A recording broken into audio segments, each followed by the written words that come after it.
여러분과 인사 나눌 텐데요. 구미의 어떤 교회는 인사가 사랑합니다입니다. 근데 그 인사를 받을 때마다 제가 얼마나 힘든지 모르겠어요. 사랑하는 마음이 없는 사랑합니다 인사는 상대방을 힘들게 만들어요. 그래서 오늘 인사할 텐데 여러분이 힘들지 않도록 상대방이 정말 사랑하는 마음으로 사랑합니다라고 인사하겠습니다. 시작. 사랑합니다. 얼굴을 보니 덜 힘드신 것 같습니다. 지난주 교사교육원 수업을 들으면서 스페인 독감에 대한 언급이 있었습니다. 코로나 초기에도 제가 설교 중에 잠깐 언급한 적이 있습니다.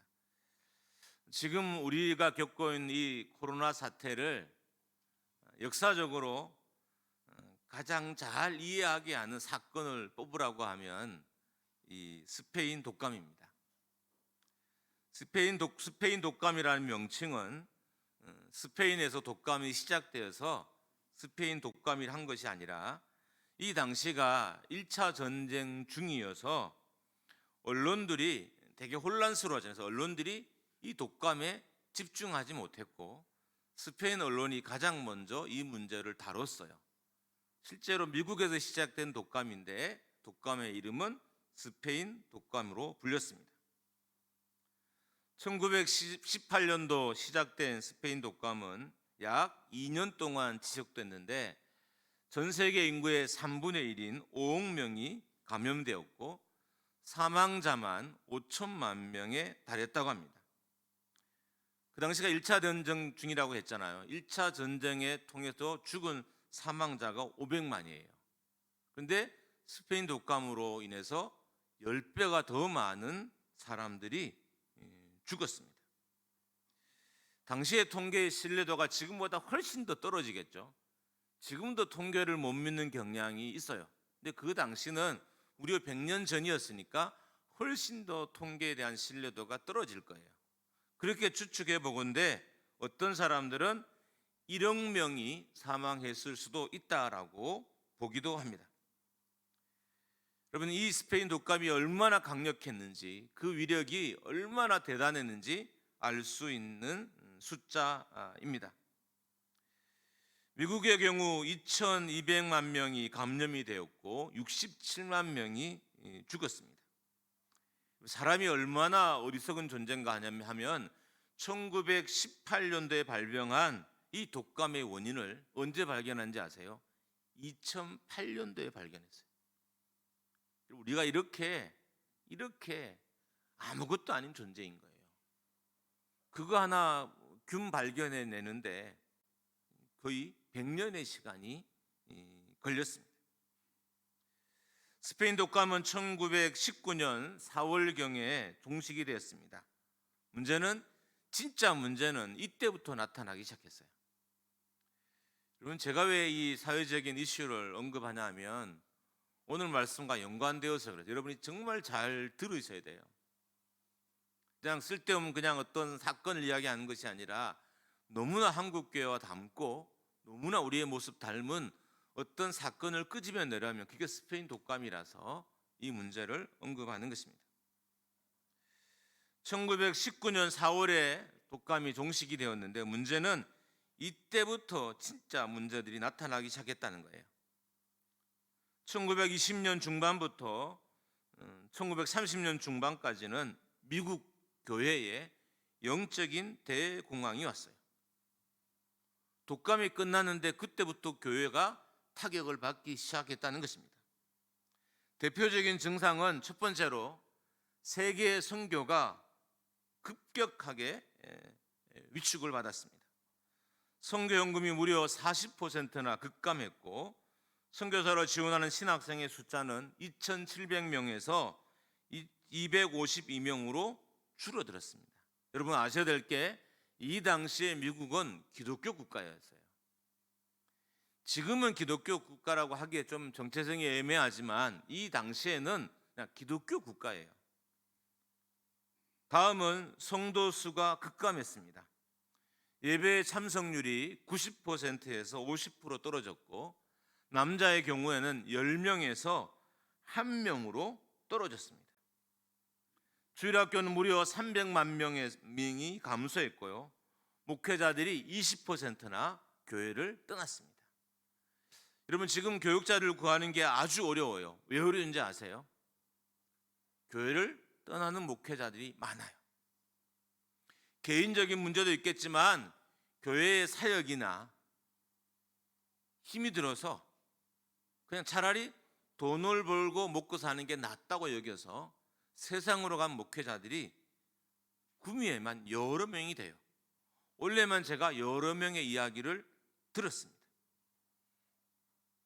이미 코로나의 영향력이 그대로 나타나는 거예요. 세 번째로는 기독교에 대한 혐오가 심각해졌습니다. 자, 미국은 기독교 국가입니다. 1905년 기독교 서적들의 호감도가 78%였는데 1925년에는 33%로 줄어들었습니다.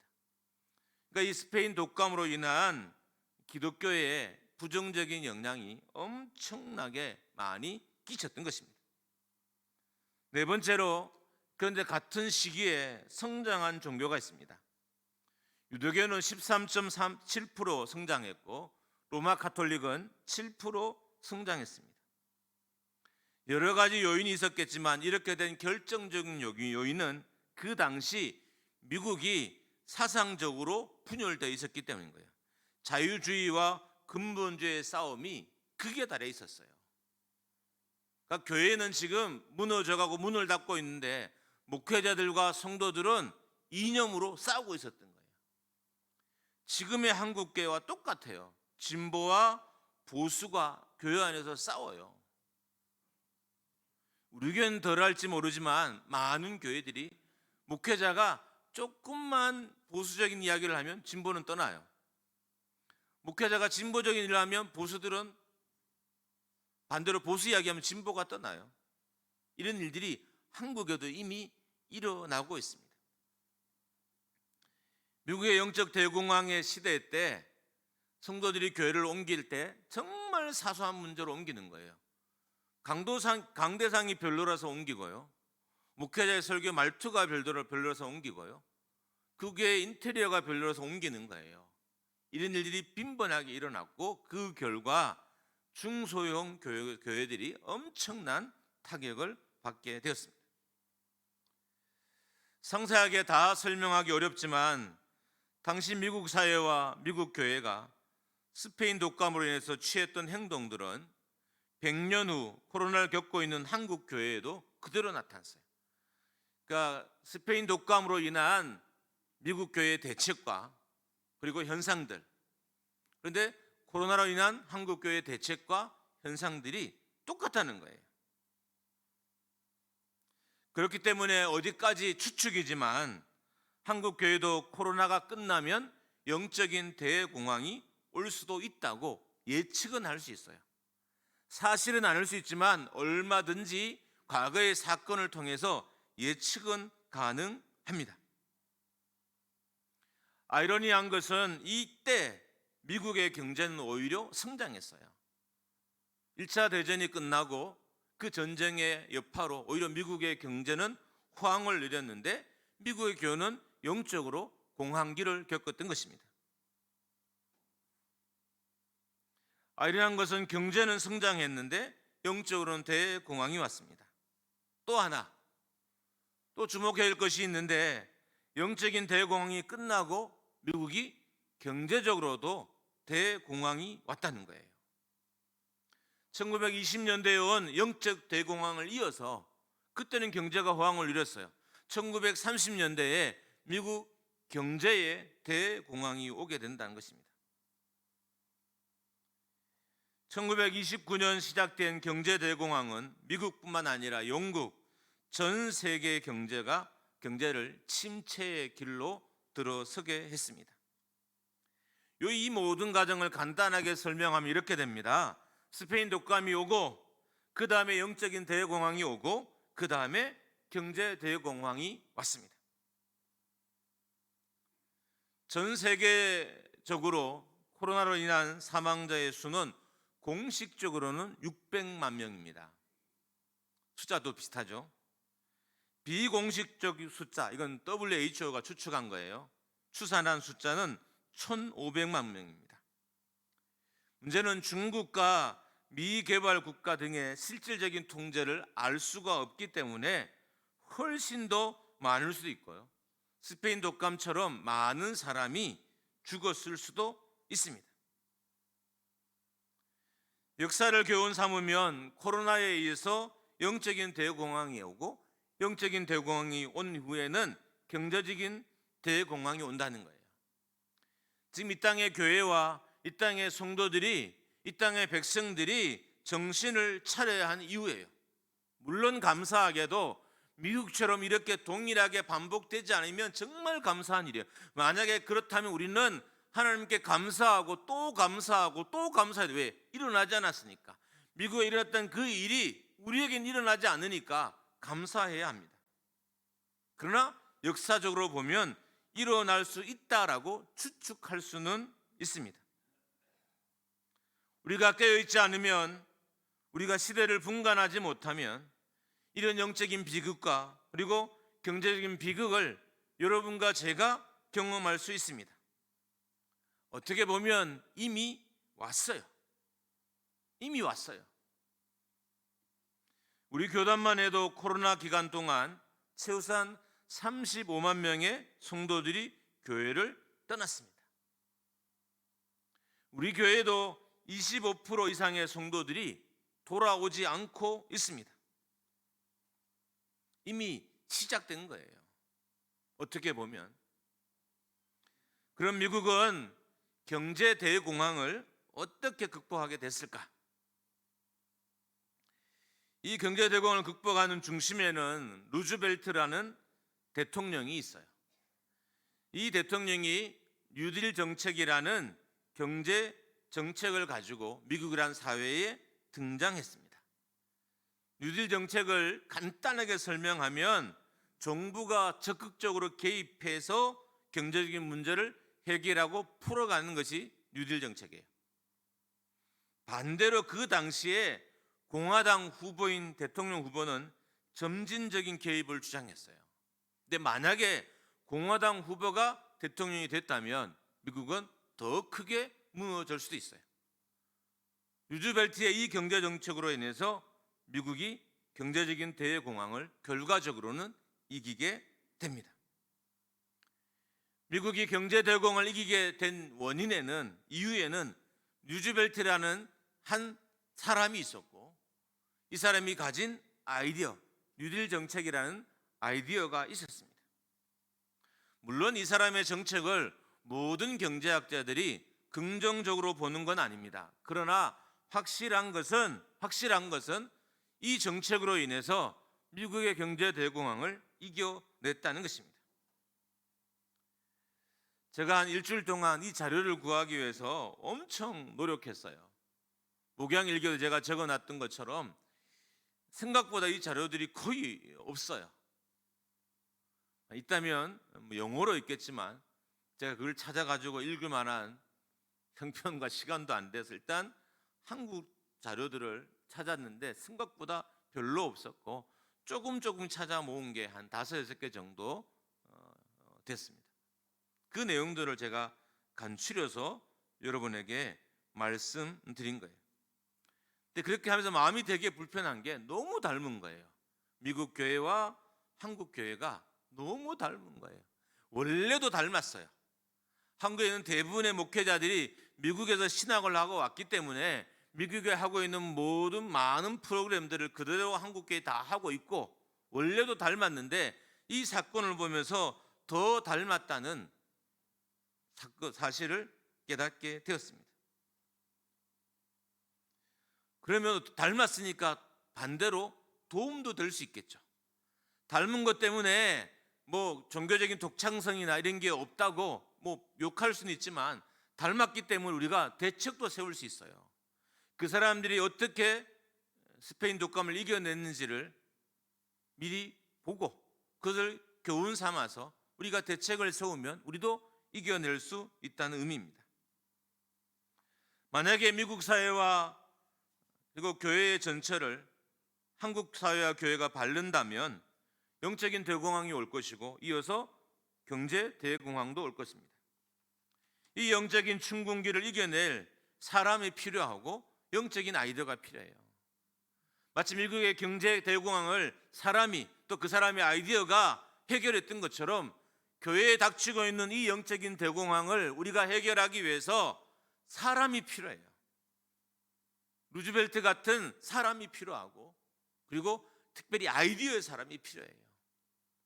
그럼 지금은 교회 안에 정말 많은 젊은이들을 그리고 많은 성도들을 함께 호흡하기 위해서 좋은 생각들이 많이 필요해요. 사람들은 좋은 생각이면 따라다녀요. 따라와요. 그곳에 모여요. 이 영적인 대공황을 이기기 위해서 정말 좋은 아이디어를 가진 신실한 성도들, 영적인 성도들이 교회에 많이 필요한 것입니다. 영적인 대공황은 기독교에만 온 것은 아닙니다. 2014년과 비교하면 기독교는 4%, 불교는 6%, 가톨릭은 1% 줄었습니다. 그래서 영적인 대공황을 이겨낼 준비된 사람들과 교회와 영혼들을 팬데믹에서 벗어나게 할 영적인 아이디어와 실천력을 가진 성도와 교회들이 필요합니다. 오늘 본문에는 그런 사람들, 시대의 어둠을 이겨낼 사람들이 갖춰야 될 자격, 여건, 그리고 조건들이 기록되어져 있어요. 이 영적인 어둠의 시대에 하나님을 바로 숨기고 교회를 붕으로 이끌어갈, 교회를 새롭게 이끌어갈 사람들이 가져야 될 자격들이 오늘 본문에 들어 있습니다. 19절에서 22절입니다. 성령을 소멸하지 않는 사람, 예언을 멸시하지 않는 사람, 범사에 헤아려 좋은 것을 취하는 사람, 악은 어떤 모양이라도 버리는 사람이 교회를 영적인 공황에서 구해낼 수 있습니다. 여러분 솔직히 말하면 이미 영적인 공황은 코로나 이전에도 시작이 되었어요. 교회에서 예배 드려도 우리의 마음은 늘 공허했어요. 교회를 위해서 늘 봉사하고 섬겨도 우리의 마음 늘 공허했어요. 이미 코로나 이전에도 영적인 공황은 시작됐는데 문제는 코로나가 이 공황을 더 크고 더 강력하게 만들었다는 거예요.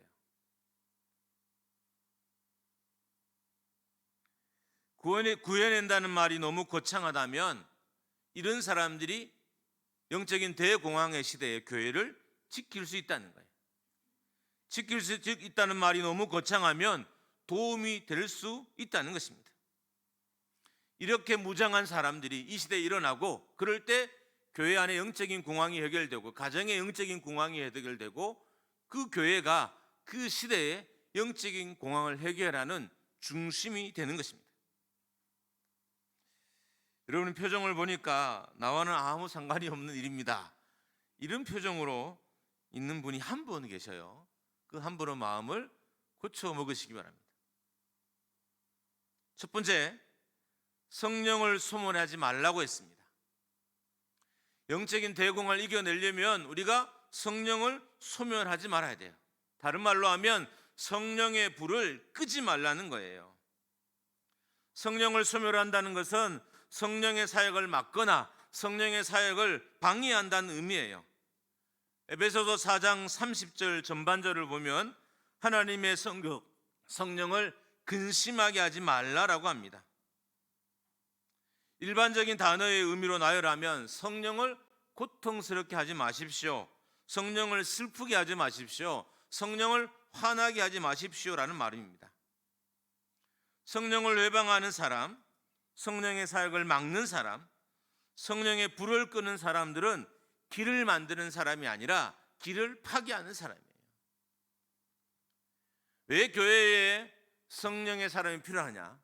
성령의 길을 회방하지 않는 사람이 필요하냐면 그 사람들이 길을 만들기 때문에 아무리 암울하고 아무리 답답해도 성령을 소멸하지 않고 성령을 회방하지 않고 성령을 따라 살아가면 길이 만들어지게 되는 거예요. 왜 여러분의 가정에 성령의 사람이 필요한지 아십니까? 그 사람은 가정의 길을 만들기 때문인 거예요.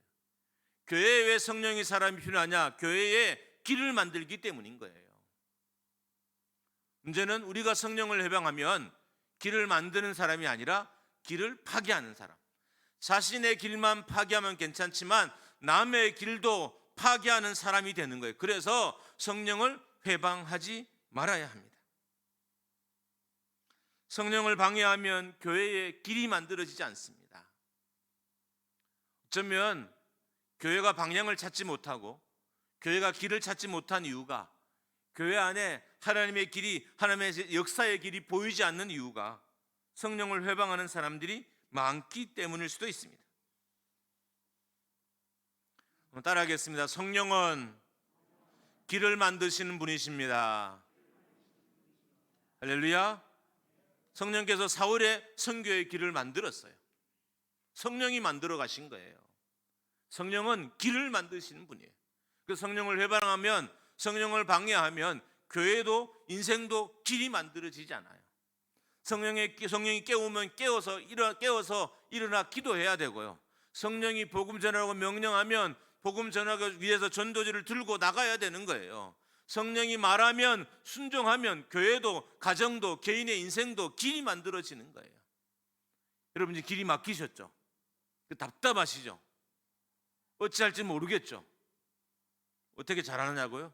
저도 그렇거든요. 돌아보면 성령의 말씀 내가 과연 충실하게 순종했으나, 성령이 말씀하실 때 아멘하고 정말 순종했느냐 라고 물음이 계속 되뇌어집니다. 성령의 역사를, 성령의 일하심을 막으면 코로나를 이길 길이 사라지게 됩니다. 성령의 사람을 억누른 것은 곧 성령을 억누르는 거예요. 여러분 교회에 보면 가끔 정말 좋은 아이디어와 그리고 추진력을 가지고 있는 사람이 있어요. 미국의 경제 대공을 이끈 루즈벨트 대통령 같은 사람이 있어요. 그게 목회자일 수도 있고 그게 성도일 수 있어요. 그 사람을 막으면 곧 성령의 길을 막는 거예요. 그래서 성령의 사람의 길은 막으면 안 되는 거예요. 그럼 성령의 사람을 어떻게 분간하느냐? 잘 분간이 안 되죠. 잘 분간이 안 돼요. 그냥 그래도 분간을 노력하면 기도하는 사람이라고 우리가 어느 정도 좀 추리할 수 있을 거예요. 그래서 기도하는 사람의 길을 막으면 곧 성령의 길을 막는 것입니다. 문제는 성령의 길을 막으면 더 깊은 수렁이 우리에게 다가오고 더 깊은 영적 어둠이 다가오고 더 깊은 영적인 절망 가운데 우리가 빠지게 된다는 거예요. 그래서 성령을 회방하지 말아야 되는 것입니다. 여러분 인생에 더 깊은 절망이 있다면 여러분이 성령의 길을 막으신 거예요. 우리 교회에 깊은 절망이 있다면 우리가 성령의 역사를 막은 거예요. 이 땅에 교회 앞에 깊은 절망이 있다면, 한숨이 있다면 우리가 성령의 역사를 막았기 때문에 깊은 절망과 한숨이 만들어지게 된 것입니다. 두 번째로 예언을 멸시하지 말라고 합니다. 성령의 감동을 받아 전하는 말을 멸시하지 말라는 의미입니다. 말씀을 가볍게 여기지 말라는 것입니다. 하나님의 말씀을 하찮게 여기지 말라는 거예요. 무시하지 말라는 것입니다. 왜냐하면 하나님의 말씀은 길이요 곧 생명이기 때문입니다. 할렐루야. 따라합니다. 하나님의 말씀은 길이요 생명입니다. 할렐루야. 말씀의 길을 따를 때 길이 만들어지고요 생명 역사가 일어나게 되는 거예요. 아이들이 사춘기 때 독일 이민교회로 청빙을 받아 가게 된 목회자가 있었습니다. 사춘기의 아이들 감사하게도 잘 넘겨가면 정말 감사한 일이지만 여러분 다른 문화권에 간 애들이 사춘기를 제대로 넘기겠어요? 그러니까 이 아이가 목사님 목회의 가장 큰 골칫거리인 거예요. 그런데 감사하게 이 아이들이 얼마나 괴로웠는지, 너무 얼마나 힘들었는지 아버지에게 찾아와서 아버지 성경을 가르쳐 주세요. 할렐루야. 여러분 이 좋은 말에 왜 아멘을 안 하세요? 자녀들이 아버지에게 와서 성경을 가르쳐 주세요라고 한다면 그 목사님 잘 산 거 아닌가요? 성경을 가르쳤어요. 그래서 목사님이 아이들을 데리고 성경 공부를 하기 시작했어요. 어떤 일이 벌어졌을까요? 사춘기에 방황이 끝이 났어요. 말씀이 그 아이들의 길을 만들었기 때문인 거예요. 고린도전서 10장 13절 하반절입니다.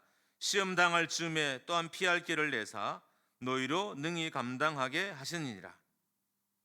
하나님의 말씀을 무겁게 여기는 사람들을 통해 길이 만들어지고 해결책이 만들어지는 거예요. 말씀을 두려워하고 말씀을 무겁게 여기고 말씀을 생명처럼 여기는 사람들을 통해 교회도 가정도 인생도 길이 만들어지는 거예요.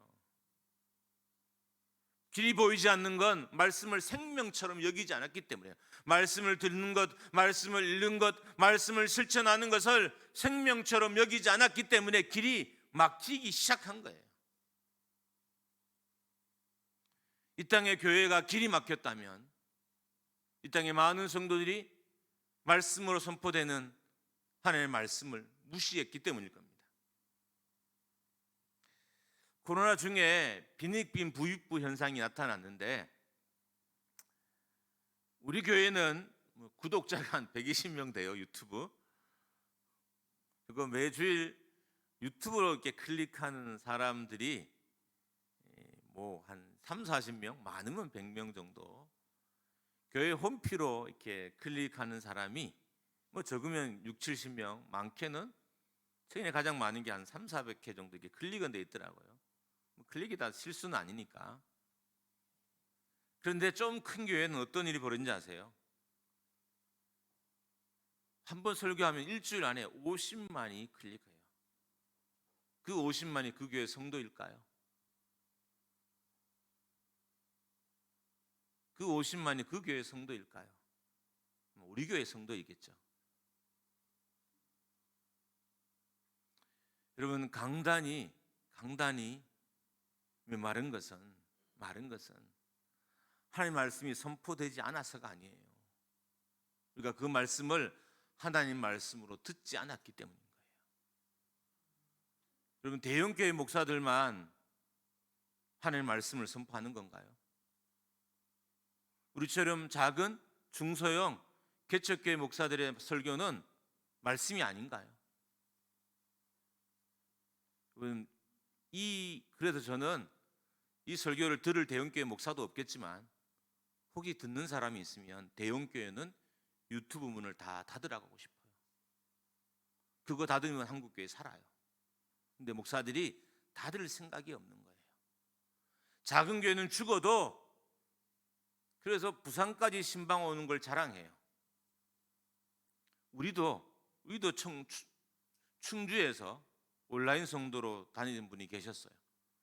그분이 충주에 교회 등록해 다니게 돼서 저희 교회 온라인 성도님 뺐어요. 이게 정상이죠. 안 다니는 사람들을 온라인 성도 삼아서 열심히 신앙을 키우고 그 사람을 지옥교로 돌려보내는 게 정상인 거죠. 그런데 서울에 있는 대형교회 부목사들이 부산까지 신방을 와요. 그리고 그 사람들은 교회에 오지도 않는데 11조를 수백만 원씩, 수천만 원씩 서울의 대형교회를 하고 있어요. 그럼 이게 진짜 교회의 모습일까요? 저는 이 모습을 보면서 뭐 저의 무능함도 있겠지만 정말 마음이 아프고 속상하고 왜 목사들이 이럴까? 저것만 멈추면 이 땅에 교회들이 사는데 왜 저럴까? 이런 거죠. 작은 교회 목회자 설교들은 별 볼 거 없다는 거예요. 내 설교 들으라는 거예요. 이게 맞는 태도일까요? 진짜 성도들을 살릴 생명의 말씀은 여러분 아셔야 될 게 있어요. 그 강단에서 선포돼요. 할렐루야. 여러분이 살릴 말씀은 제 얼굴이 좀 부끄럽지만 이 강단에서 선포되는 거예요. 왜요? 그럼 왜 그런 일이 안 일어날까요? 우리가 하나님 말씀으로 안 받기 때문인 거죠. 대형교회 목회자의 말은 하나님 말씀으로 받고 작고 조그만 시골교회 목회자들은 하나님 말씀으로 받지 않기 때문입니다. 물론 차이 있어요. 일주일에 설교 15개 하는 사람과 일주일에 설교 한 편 하는 사람이 같을 수 있겠습니까? 그분들은 한 편 준비해요. 그것도 부교육자들이 자료를 준비해서요 세팅해 줘요. 그래서 설교가 나오는 거예요. 우리는 부교육자도 없고 혼자 일주일에 15개씩 18개씩 설교를 해야 돼요. 양질의 설교 나오기가 쉽진 않습니다. 그래도 그 교회를 살릴, 그 교회 성도를 살릴 생명의 말씀은 그 제단을 통해 나와요. 여러분이 믿거나 말거나 그 제단을 통해서 나옵니다. 할렐루야. 그래서 이 단에 선포되는 제가 하든 부교육자든 그 말씀을 생명의 말씀으로 들으시기를 주님의 이름으로 축원합니다. 할렐루야. 말씀을 두려워하고 말씀을 무수하는 사람을 통해서 길이 만들어지는 거예요. 말씀을 가볍게 여기고 말씀을 함부로 취급하며 하나님 말씀을 통해 감동을 주셨는데 그 감동을 막으면 길이 막히는 거예요. 내 인생의 길이 막히고 자녀의 길이 막히고 교회의 길이 막히는 거예요. 말씀을 생명처를 먹이는 사람을 통해서 교회나 인생이나 가정에 길이 만들어지는 거예요. 이 강단에서 길이 만들어진 생명의 말씀이 선포되어지기를 주님의 이름으로 축원합니다. 세 번째로는 범사에 헤아려 좋은 것을 취해야 합니다. 이 말은 모든 것을 시험해서 탁월한 것을 선택하라는 말입니다. 좋은 것을 취하는 것을 꼭 붙들으라는 거예요. 좋은 것을 취해서 그것을 꼭 붙들으라는 말입니다. 꼭 붙잡으라는 거예요. 사소한 것도 이게 좋은 거지 나쁜 거지 살피라는 거예요. 아무리 사소하고 아무리 작아도 이게 내 영에 도움이 되는지 아닌지, 내 신앙에 도움이 되는지 아닌지 잘 살펴서 그 중에 가장 좋은 것, 그 중에 가장 탁월한 것을 취하고 선택하라는 것입니다. 우리는 선택의 결과와 함께 살아요. 여러분이 선택한 남편과 지금까지 사는 거잖아요. 선택의 결과와 사는 거예요. 여러분이 선택한 이 교회와 지금까지 함께 하잖아요. 선택의 결과와 사는 거예요. 여러분 이곳에 이사 와서 지금까지 사잖아요. 선택의 결과와 함께 사는 거예요. 영적으로 똑같아요. 내 삶에 문제가 많은 것, 내가 문제 많은 것을, 나쁜 것을, 악한 것을 선택했기 때문인 거예요. 그래서 시대를 이끌어갈 교회와 시대를 이끌어갈 성도들은 범사의 모든 것을 아무리 작은 것이라도 잘 살펴서 좋은 것을 취한다는 거예요. 선택하지 않는 결과와 같이 사는 경우는 없습니다. 여러분 사람이 병에 걸리면 좋은 것만 먹어요. 성분을 살피고 효과를 따집니다. 몸에 좋지 않은 것은 다 버리십니다. 먹지 않습니다. 왜 그럴까요? 더 살고 싶어서.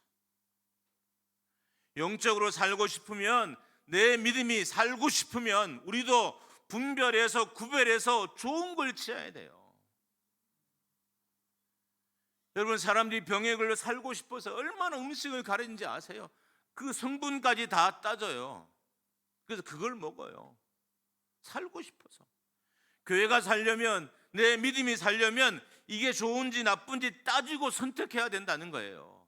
이렇게 사는 것이, 이렇게 결정하는 것이, 이렇게 누리는 것이 합당한지 아닌지 구별하고 살아야 된다는 거예요.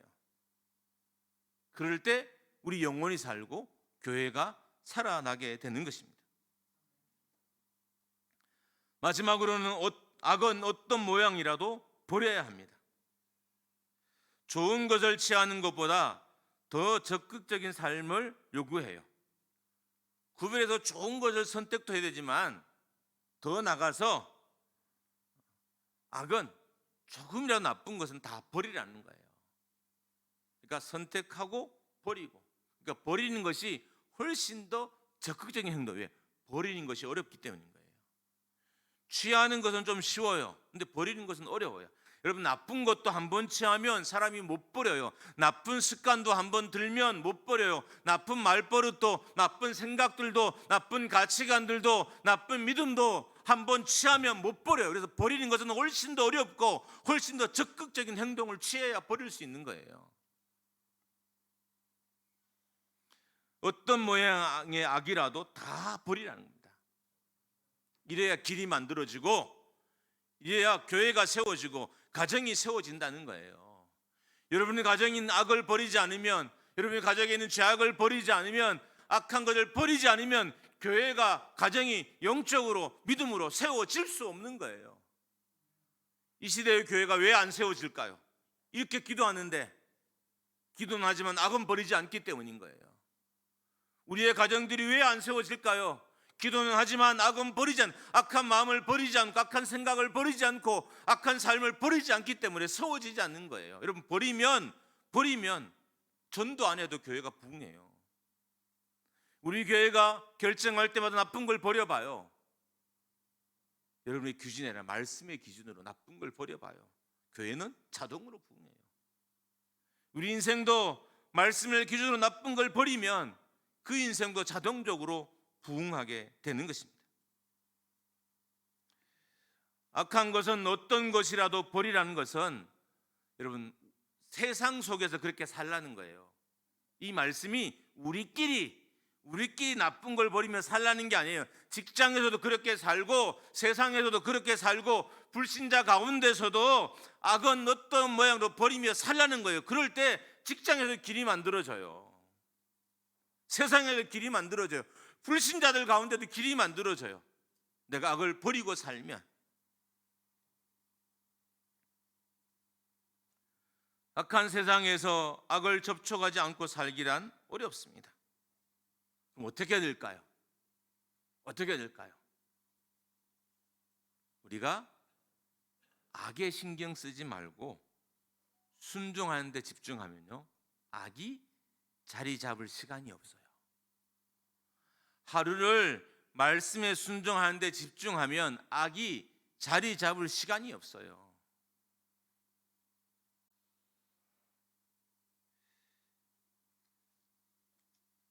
아멘을 안 하시는 거 보니까 순종할 마음이 별로 없는 것 같은 이상한 쎄한 느낌이 들어요. 설교만 듣고 집에 가서는 난 나대로 살 거야. 목사님 설교는 설교고 나는 나지 뭐. 목사님이 내 인생을 책임져. 난 나대로 살 거야. 그 결과는 여러분이 책임지셔야 됩니다. 사람은 결과와 살아요. 선택의 결과와 살아요. 악을 버리는 선택을 하면 내 주변에 나를 해하는 악들이 없어요. 그래서 가정과 교회가 든든하게 세워지는 거예요. 악을 버리지 않으면 교회 안에 악이 많아서 교회 안에 있는 그 악이 교회를 무너뜨리는 거예요.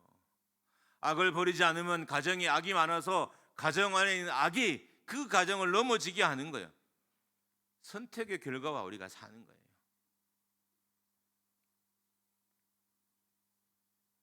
악과 싸우는 것도 중요하지만 하나님께 순종한 일에 집중하면 악에게 빌미를 주지 않습니다. 여러분, 하루를 정말 하나님께 순종하며 삽시다라고 다짐해 본 적이 있으신가요? 오늘 하루 정말 순종하며 살아야지 라고 다짐해 보셨나요? 하루 종일 아침부터 여자분들을 예를 든다면 일어나서 아이들을 깨울 때부터 밥을 준비할 때부터 하루의 모든 과정을 내가 순종하며 살아야지라고 하루를 그렇게 살아본 적이 있으신가요? 없으시다면 한 번쯤은 해보십시오. 목회자는 저도 쉽진 않겠죠. 왜냐하면 저에겐 훨씬 더 순종할 일들이 많으니까. 이제 말씀을 마무리합니다. 코로나 이후에 엄청난 영적인 태풍이 교회와 성도의 삶에 올 수도 있습니다. 예측입니다. 추측입니다. 안 오면 감사하고 안 오면 기쁘고 안 오면 너무 행복한 일이지만 올 수도 있습니다. 그런데 이미 오고 있는 현상이, 증상이 보이기도 합니다. 어떤 교회가 이겨낼까? 어떤 성도가 이겨낼까? 바로 영적인 실천력과 아이디어를 가진 성도가 이 영적인 대유공황을 이겨내게 되는 거예요. 4가지 조건을 말씀드렸습니다. 강력한 태풍이 와도 그 태풍을 이겨낼 수 있는 사람의 4가지 자격. 첫 번째로는 성령을 거역하지 않는 것. 성령의 인도하심과 성령의 이끄심과 성령의 계획하심과 성령의 역사하심을 우리가 거역하지 않는 것. 이 사람이 시대의 어둠을 뚫어내고 우리 교회와 가정에 임한 절망을 이겨낼 수 있는 거예요. 두 번째는 하나님의 말씀을 무시하지 않는 사람. 말씀을 무겁게 여기고 그 말씀을 생명처럼 여기는 사람들을 통해서 길이 만들어지고 하나님의 일이 만들어지게 되는 겁니다. 목회자의 권면이 통하지 않는 건 슬픈 일이에요. 저는 개인적인 권면은 솔직히 잘하진 않습니다. 안 했던 건 아닌데 어느 순간 안 하게 됐어요. 아마 제게 상처가 있었던 것 같아요. 우리 교회 와서 제가 계속 안 한 건 아닌데 어느 순간 제가 안 하고 있더라고요. 근데 왜인지는 잘 모르겠지만 투축한데 이게 좋은 일은 아니니까 성도에게 아마 그것으로 인해서 제게 힘든 일이 있었던 것 같아요. 그래서 제가 개인적인 권면은 안 해요. 공적인 광고가 전부예요. 가끔 한두 분에게 정말 친하고 친하기보다는 교회에 자주 뵈는 분, 일주일에 교회에 4-5분 뵙는 분들이 있어요. 그런 분들에게 권사님 새벽기도 오세요 한번 이렇게 해보지, 그렇지 않는 사람들에게는 별 맞이를 하지 않습니다. 여러분, 목회자에게 절망은 권면이 통하지 않는 거예요. 제가 강단을 통해서 몇 번 권면했어요. 기도하자고, 권사님들 기도하시라고, 장로님들 기도하시라고, 안수지사님 기도하시라고 몇 번 권면했는데 진짜 몇 번 했더니 몇 분만 움직였어요. 그러시면 안 됩니다. 세 번째로 좋은 것을 취해야 됩니다. 우리는 결과와 살아갑니다. 나쁜 걸 선택하면 나쁜 결과와 살게 됩니다. 네 번째로는 악을 멀리해야 됩니다. 근데 악과 싸우는 일이 너무 힘들어서요, 악을 분별하기 내게 너무 힘들어서 악과 싸우는 최선의 길은 순종하며 사는 거예요. 악과 싸우려고 내 에너지를 낭비하지 말고 순종하는데 에너지를 낭비하면 우리가 악과의 싸움에서 이겨낼 수 있는 것입니다. 이런 결단과 헌신하는 사람들이 교회 가운데 있을 때 교회에 닥치게 될 영적인 어둠과 절망과 공허를 물리칠 수 있습니다. 여러분과 제가 함께 싸우지 않으면 언젠간 이 영적인 공황이 우리 가정에 찾아들 수도 있어요. 예화로 들었지만 솔직히 우리 자녀들 중에 사춘기 때 찾아와서 아빠 성경 가르쳐 주세요, 있었나요? 이미 공황이 있는 거예요, 여러분. 우리는 영적인 공이 없는 것처럼 교회에 다니지만 이미 깊은 절망이 우리 가운데 찾아왔고요, 영적인 허무가 이미 우리한테 찾아와 있어요. 코로나 전에 이미 왔었어요. 그런데 이렇게 계속 가면 안 돼요. 교회든 인생이든 이렇게 계속 가면 안 돼요. 다시 일어서야 돼요. 저는 여러분과 또 우리 교회가 다시 일어설 수 있다고 믿습니다. 여러분이 그 발걸음에 같이 함께 하십시오. 함께 걸으십시오. 한 사람이 걸으면 흔적은 눈에 보이지도 않지만 100사람이 걸으면 걸음의 흔적이 뚜렷하게 보입니다. 숲도 길을 만들고요, 사막도 100명이 걸으면 길이 나고요, 아무 우거진 덩굴도요 100명이 걸으면 길이 나요. 어릴 때 집 주변에 덩굴이 있어요. 가시덩굴들. 근데 그 안에 들어가면 제가 성격이 안 좋아서 그런지 되게 기분이 좋아서 자꾸 드나들어요. 여러분, 가시덩굴도 여러 번 드나드니까 길이 만들어지더라고요. 아무리 어려운 영적인 현실이든 인생의 현실이든 내가 정신을 가다듬고 열심히 발걸음을 옮기면 반드시 길이 만들어집니다. 우리 교회도 여러분의 인생에도 길이 만들어지기를 주님의 이름으로 축원합니다. 오늘을 어떻게 사느냐에 따라서 미래가 만들어집니다. 왜요? 선택한 결과와 살기 때문입니다. 오늘 내가 어떻게 사느냐가 교회의 미래가 됩니다. 오늘 기도하고 살면 교회의 미래는 희망적인 거고요, 오늘 순종하고 살면 교회의 희망은 미래는 희망적인 거예요. 오늘 눈물로 살면 교회의 미래는 영광이 될 것이고요, 오늘 통곡하고 가슴 아파하며 눈물 흘리면서 믿음을 살기로 애쓰고 수고하면 우리의 미래는 영광이 될 것입니다. 그렇게 되기를 주님의 이름으로 축원합니다. 저는 여러분의 미래가 희망적이기를 축복합니다. 우리 교회의 미래가 희망적이기를 축원합니다. 할렐루야. 그런 역사가 일어나기를 축복합니다. 우리